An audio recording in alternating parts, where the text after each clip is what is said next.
औज़ुबिल्लाहि बिस्मिल्लाहिर्रहमानिर्रहीम। मेरा नाम है अवैस हसन साबिर एडवोकेट और आप मेरे यूट्यूब चैनल देख रही हैं जिलैंड disclosures.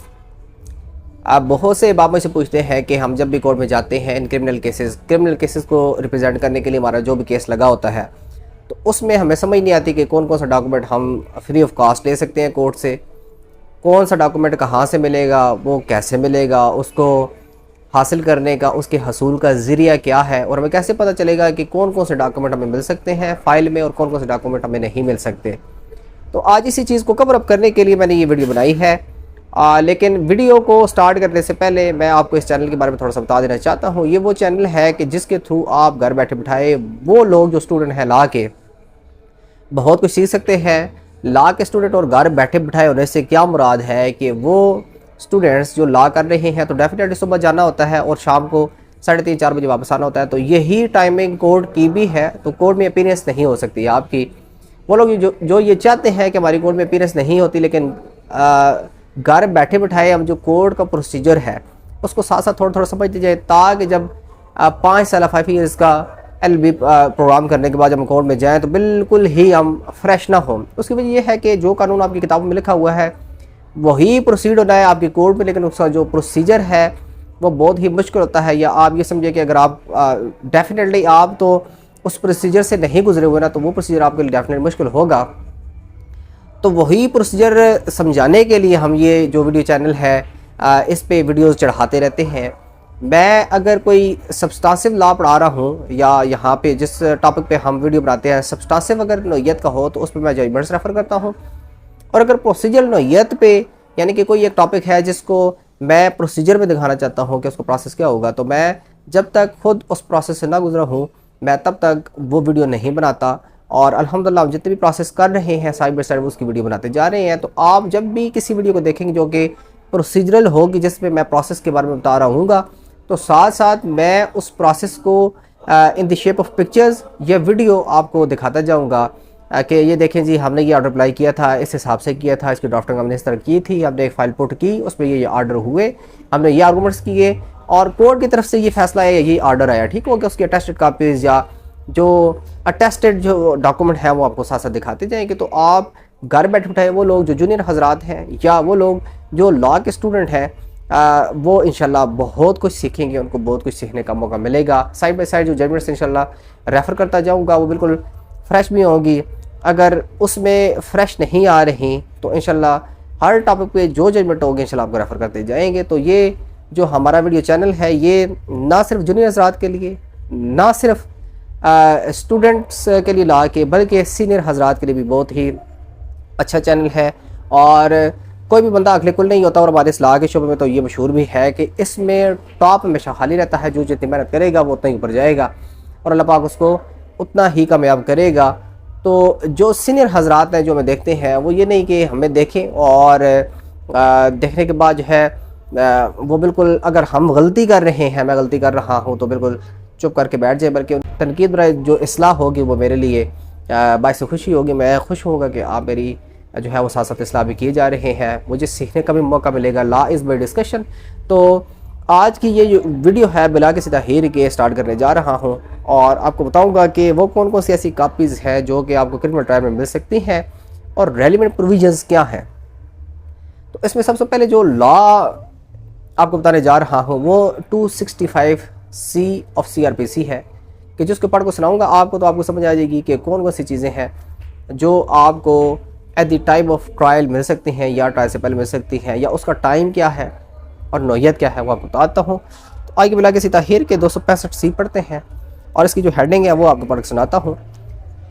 Supply of statements and documents to the accused, यानी कि एक्यूज्ड पर्सन को सप्लाई ऑफ स्टेटमेंट्स यानी कि जो बयान रिकॉर्ड हुए हैं और जो डॉक्यूमेंट्स हैं वो प्रोवाइड किए जाएँ। ये इसकी हेडिंग आ गई। अब जो स्टेटमेंट है, स्टेटमेंट के भी आगे जो इकसाम बयान की गई है वो भी आपको पढ़ के सुना दूँगा। लेकिन 265C है जो आपको पढ़ के सुना रहा हूँ, आपने गौर से सुनना है। अगर आपने ये समझ लिया तो आपको कभी परेशानी नहीं होगी। जब भी आप कोर्ट में जाएंगे आपका एक विजन क्लियर होगा कि हमें ये डॉक्यूमेंट मिल सकते हैं और इसकी बेस पे हम ट्रायल को चला सकते हैं। सबसे पहले 265C आपको पढ़ के सुनाता हूँ। Supply of statements and documents to the accused, statements और डॉक्यूमेंट्स जो कि एक्यूज को प्रोवाइड किए जाने हैं उनकी तफसील क्या है वो नीचे पढ़ लेते हैं। In all cases instituted upon the police report copies of the following documents shall be supplied free of cost to the accused not later than 7 days before the commencement of trial. Namely कहा जा रहा है कि वो documents और copies उनकी और statements की कापीज़ जो कि before the commencement of trial यानी कि ट्रायल के शुरू होने से 7 दिन के अंदर अंदर, यानी कि 7 दिन का वक्फा इससे कम नहीं होना चाहिए, 7 दिन यानी पहले ही मिल जाने चाहिए। और कौन कौन से हैं उनके नाम बताए जा रहे हैं। द फर्स्ट इंफॉर्मेशन रिपोर्ट यानी कि आपको FIR ट्रायल स्टार्ट होने से पहले ही कोर्ट देगी और फ्री ऑफ कॉस्ट देगी, ठीक हो गया।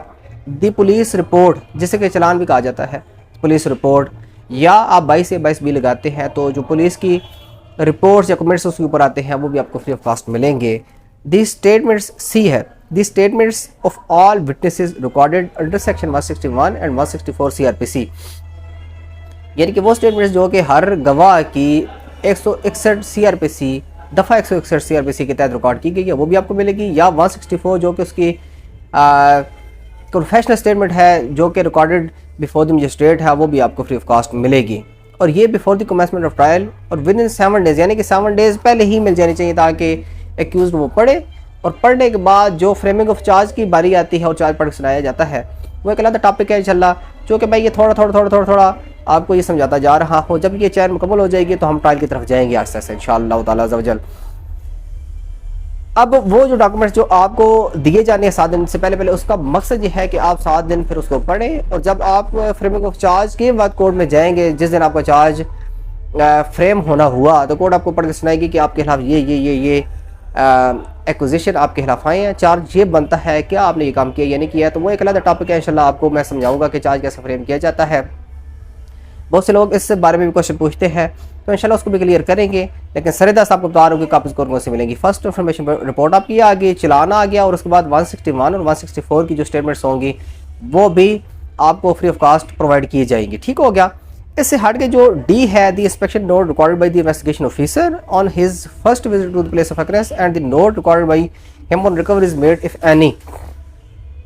तो इसमें इस तरह से है कि जो डे ऑफ अकरेंस के दौरान, बिल्कुल पहले दिन जब अकरेंस होती है, वकूआ कोई भी होता है, तो इन्वेस्टिगेशन ऑफिसर इतला वकूआ पाने के बाद, वसूल होने के बाद जब प्लेस ऑफ अकरेंस पे पहुंचता है तो जिसकी पहली कार्रवाई होती है, जैसे कि नक्शा मौका नजरी बिला स्केल हो गया, रिकवरीज हो गई, सीजर मेमोज हो गई, फ़र्द जो मकबूजगियाँ होती हैं, वो कितनी 4 चीज़ें ऐसी हैं कि जो आपको free of cost before the commencement of trial और नॉट लेटर देन 7 days यानी कि 7 दिन से पहले जो है वो 7 दिन का वक्फा कम से कम आपके पास होना चाहिए, तो आपको मिलेगी 7 दिन पहले ही। ये 4 चीज़ें आपने अपने दिमाग में बिठा लेनी है। अगर कोर्ट आपको प्रोवाइड नहीं करती किसी वजह से तो आप एप्लीकेशन लिख के दे देनी है, ताकि आपकी कोई भी बात ज़बानी ना रहे, बल्कि आपकी हर वो बात जो नहीं मानी जा रही या मानी जा रही है कोर्ट फाइल का हिस्सा हो। कोर्ट फाइल का हिस्सा बन की तो कोर्ट भी उस बात को जो आपने की है या एक्यूज़ ने की, आपके मुल्ज़िम आपके क्लाइंट ने की है, वो दबाई नहीं जा सकती। इंशाल्लाह कहीं ना कहीं जाके आपको उसकी रेमेडी मिलेगी।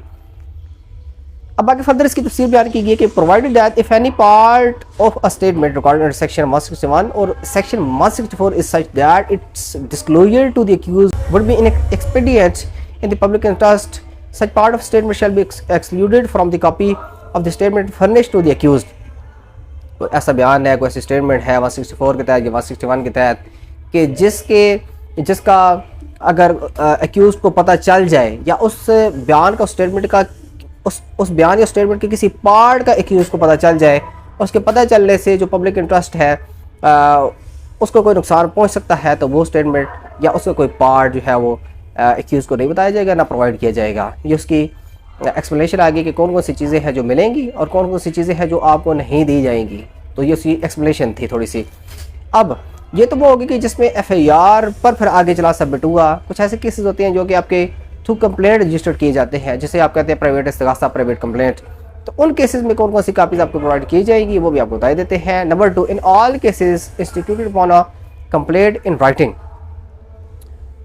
वो केसेस या प्राइवेट इस्तिगासाज जो कि प्राइवेट यानी कि जैसे कि इसका नाम से जा रहा है कि जो कि प्राइवेट बंदे ने इस्तिगासा दायर किया है, उसमें कौन सी चीज़ें मिलेंगी, तो आपको बता देते हैं कि द कंप्लेंट शेल, सबसे पहले तो बताया जाता है कि उस कंप्लेंट में कौन कौन सी चीज़ें आपने लिखनी, यानी कि वो बंदा जो प्राइवेट इस्तगासा कर रहा है उसने कौन कौन सी चीज़ें मेंशन करनी है, और मेंशन करने के बाद बताया जा रहा है कि फिर उसमें से कौन कौन चीज़ें आपको मिलेंगी। State in the petition of complaint the substance of the accusation, यानी कि इल्ज़ाम बताया जाएगा कि जो इल्ज़ाम वाले है उसके खिलाफ क्या इल्ज़ाम है। The names of his witnesses, तो जो प्राइवेट इस्तगासा ये कि प्राइवेट कंप्लेनेंट होगा, मुद्दई होगा, वो अपने गवाह भी बताएगा, गवाहों का नाम बताएगा कि मैं जो इल्ज़ाम लगा रहा हूँ इसको प्रूव करने के लिए मेरे पास जो गवाह हैं उनके नाम ये हैं और मैं ये गवाह गुजारूँगा, इन गवाहों की टेस्टिमनी करवाऊँगा। ठीक हो गया ना। अब टेस्टिमनी क्या होती है और स्टेटमेंट क्या होती है, इसमें फ़र्क है, वो भी आपको इंशाल्लाह बता देंगे। And the gist of the evidence which he is likely to adduce at trial, यानी सबसे पहले एक्यूजेशन बताएगा कि मैंने फलां बंदे के खिलाफ ये इल्ज़ाम लगाया है, फिर बताएगा कि मैं इस इल्ज़ाम को साबित करने के लिए ये गवाह गुजारूंगा, उनके नाम ये हैं, और फिर साथ में बताएगा कि इन गवाहों के पास या मेरे पास साथ में documentary as well as oral evidence क्या है उसकी भी लिस्ट लगाएगा साथ। ठीक हो गया। तो डॉक्यूमेंट्री एविडेंस की लिस्ट, जिस्ट एंड फॉर मज़ीद फर्दर मोर विटनेसेस के नाम भी वो साथ बताएगा। अब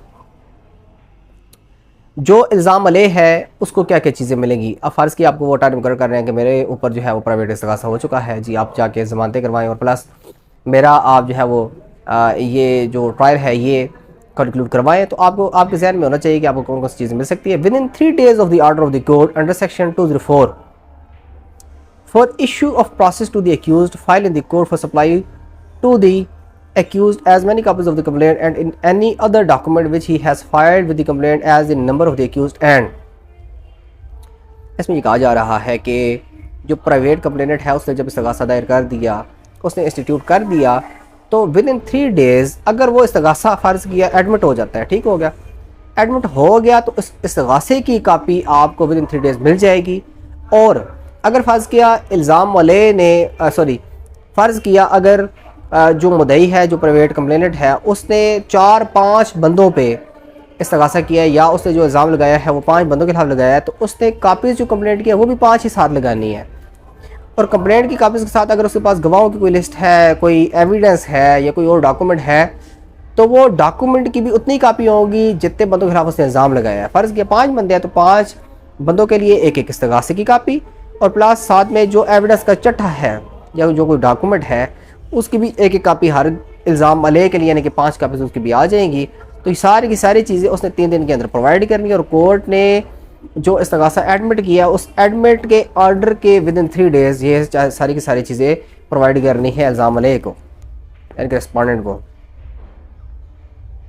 इसमें भी जो है वो ये है copies of the complaint and any other documents with the complainant has filed therewith and the statements under section 200 और सेक्शन 200 इसमें जो बी है वो ये है copies of the complaint and any other document which the complainant has filed therewith and the statements under section 200 यानी कि 200 और section 202 shall be supplied free of cost to the accused not later than 7 days before the commencement of trial. इसमें ये कह रहा है कि अगर इस्तगासे के साथ कोई और फर्दर चीज़ लगी है तो वो 7 दिन के अंदर अंदर प्रोवाइड लाजमन की जाएगी एक्यूज़ को। तो ये थी चीज़ें कि जो सारी की सारी आपको प्रोवाइड की जानी फ्री ऑफ कॉस्ट, और अगर आपको प्रोवाइड नहीं की जा रही तो आपने क्या करना है कि आपने एक एप्लीकेशन मूव करनी है। उस एप्लीकेशन में जो भी ऑर्डर हो, अगर ऑर्डर आपके हक में आता है तो ठीक है, अगर ऑर्डर आपके हक में नहीं आता लाजमी की जानी ना एक प्रोविज़न है और एक अरसा दराज से प्रैक्टिस चली आ रही है, तो कोर्ट कभी भी डिनाई नहीं करती। आज तक मैंने नहीं देखा कि कोर्ट के जिन्हें मैं चलान आपको प्रोवाइड नहीं करती या मैं 161 की स्टेटमेंट प्रोवाइड नहीं करती। कई दफ़ा ऐसा होता है, हम देखते हैं कि हमारे पास 20 गवाह फ़र्ज़ किया और मेरे इल्म में ये है कि 19 गवाह जो है वो उनकी 161 की स्टेटमेंट है, या मैंने शातिर रिकॉर्ड करना स्टार्ट कर दी, मैंने क्रॉस एग्जामिन भी करना स्टार्ट कर दिया। अब ड्यूरिंग द ट्रायल मुझे ये समझ आई है गवाह पे मैं जरा कर रहा हूँ और उससे मैं पूछता हूँ कि अब मेरे ज़हन में ये है कि इसकी 161 की 2 स्टेटमेंट्स रिकॉर्ड हुई हैं। ठीक हो गया। मैंने क्वेश्चन से पूछा कि हाँ भाई आप ये बताओ कि आपकी ये बात दुरुस्त है कि आपकी 161 की 2 स्टेटमेंट्स रिकॉर्ड हुई हैं, या मैं ये कहता हूँ मेरे ज़हन में 2 है, मैं ये क्वेश्चन पूछता हूँ कि आपकी कितनी स्टेटमेंट्स अंडर 161 आईओ साहब ने रिकॉर्ड की है, तो वो कहता है जी 3 हुई हैं। अब मेरे ज़हन में तो 2 है, तो मैं वहाँ पे भी रिक्वेस्ट कर सकता हूँ कोर्ट को कि मुझे वो जो तीसरी स्टेटमेंट है फलां डेट की वो भी प्रोवाइड की जाए। इफ़ एनी अगर वहाँ पे हुई, if that was available on the record और पुलिस कोर्ट मिसल के साथ, कोर्ट फाइल के साथ वो लगी हुई, तो कोर्ट कई दफ़ा जो है वो हमें प्रोवाइड करती है। हम ये यानी कि ये प्रैक्टिस का हिस्सा है, हम देखते हैं। तो ये सारी की सारी चीज़ें जो आपको बता दी हैं, ये सारी चीज़ें आपको मिलनी है। अगर नहीं मिलते तो आपने एप्लीकेशन मूव करनी है, आपको मिल जाएगी। आज की ये जो वीडियो है, इसको बनाने का मकसद यही था कि आपको बताया जा सके कि कौन कौन से डॉक्यूमेंट्स हैं जो फ्री ऑफ कास्ट हमें मिल सकते हैं। इंशाल्लाह एंड द नेक्स्ट मिलेंगे एक अच्छी वीडियो के साथ, एक अच्छे और नए टॉपिक के साथ। तब तक मुझे इजाज़त दीजिए। बहुत बहुत शुक्रिया। अल्लाह नेगबान।